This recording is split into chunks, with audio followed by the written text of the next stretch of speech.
میرے محترم سامعین، علماء سے اپنی محبت رکھو، علماء سے تعلق رکھو، علماء پہ خرچ کرو، یہ نبی کے وارث ہیں۔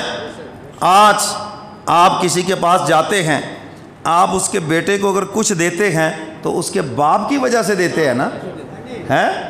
اگر ریٹرن پالیسی کے تحت بھی دیا جائے تو تب بھی باپ کی وجہ سے، کہ کل کو یہ ہمارے گھر آئے گا، ہمارے بچوں کو دگنا دے کے جائے گا، تو وہ بھی باپ کی وجہ سے۔ تو حضور فرما رہے ہیں العلماء ورثۃ الانبیاء، علماء انبیاء کے وارث ہیں۔ وارث بیٹا ہوتا ہے۔ یہ جتنے بھی علماء ہیں حضور کی روحانی اولاد ہیں۔ اگر آپ ان کے اوپر خرچ کریں گے، یہ ایسے ہی ہے جیسے آپ نے حضور پہ خرچ کیا ہے۔ حضور فرما رہے ہیں جس نے کسی عالم سے مصافحہ کیا، اس نے میں محمد سے مصافحہ کیا۔ تو اسی طرح جو عالم پہ خرچ کرے گا حضور پہ خرچ کرے گا، اور حضور اس سے خوش ہوں گے یا نہیں ہوں گے؟ تو اس لیے علماء کے اوپر خرچ کریں۔ ہمارے ہاں بڑی تنگ نظری ہے،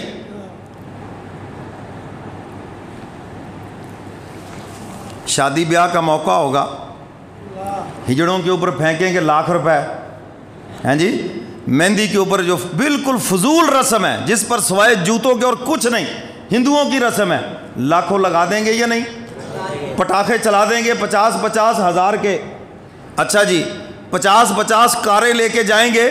یہ جو بارات ہے یہ بالکل آفات ہے، سمجھ گئے کہ نہیں؟ یہ بھی تو ہندوانہ رسم ہے، لاکھوں لگتے ہیں اس پر یا نہیں؟ لگ گئے۔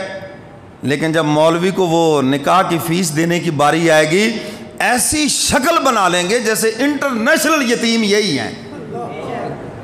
کیوں نہیں؟ وہ بولو تو صحیح ہے۔ آج تک میری زندگی گزر گئی، 50 سال کی عمر ہو رہی ہے، 5-7 ہزار سے زیادہ آج تک ماں دا لال جمیا ہی کوئی نہیں ہے۔ یہ آپ کی محبت ہے، یہ تعلق جس کو آپ کہتے ہیں۔ اول تو بہت سارے بلاتے ہی نہیں ہیں خیر سے، پتہ نہیں مجھے فوتگیوں کے لیے رکھا ہوا ہے جیسے میری کوئی اسرائیل سے رشتہ داری ہے۔ فوتگی ہو جائے تو تیسرے محلے سے 18 سفارشیں لے کے آ جائیں گے، حضرت صاحب کو بلائیں جی بیان کر دیں۔ اور بچے بچی کے نکاح کا معاملہ ہوگا، ہم بعد میں پوچھیں گے بھی وہ جی محلے والا ہی سد لیا سی اکھے۔ واہ سبحان اللہ، اسی قربان جانے ہیں تہاڈی اس محبت میں، لینا دینا خاک تے محبت پاک بالکل۔ تو میرے محترم سامعین، علماء سے یہ تعلق نہ رکھیں، محبت کا تعلق رکھیں، خرچ کریں ان کے اوپر، اور آپ کا یہ خرچ کرنا عبادت کے زمرے میں ہے۔ مولوی بیچارے شرماتے رہتے ہیں کہ یار ہم علماء کی بات کریں گے، لوگ سمجھیں گے اپنے لیے مانگ رہا ہے، میں نے تو شرم اتاری دی ہے، چلو میرے بھائیوں کا فائدہ تو ہو نا۔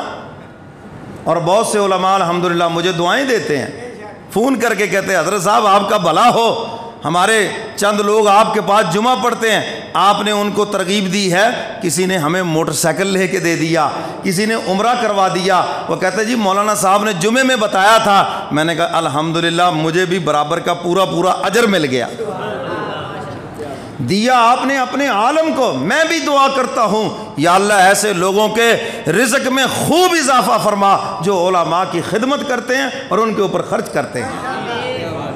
تو اس لیے علماء سے تعلق رکھے۔ رمضان کا مہینہ ہے، جو آپ کے بچوں کو قرآن پڑھائے، قاری ہیں جی، چاہے وہ ٹیوشن پڑھاتا ہے، آپ کو نماز پڑھاتا ہے، جمعہ پڑھاتا ہے، ہیں جی، آپ کو قرآن پڑھاتا ہے، کچھ بھی کرتا ہے، وہ سارے کے سارے دین کے خادم ہیں، اور دین کے ان خادموں کی خوب خدمت کریں۔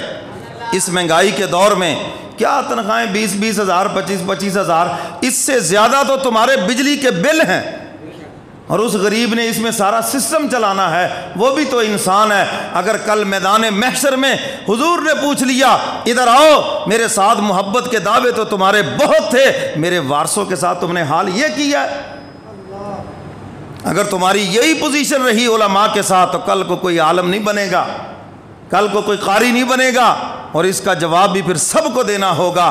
اگر آپ ان کے لیے اچھا انتظام کریں گے، لوگ کہیں گے یار سکولوں کی فیسیں بڑی ہیں، وہاں کی پڑھائی مشکل ہے، چلو یار مولوی بنا لو، حافظ قاری عالم بنا لو، ان کی کوئی تھوڑی عزت ہے۔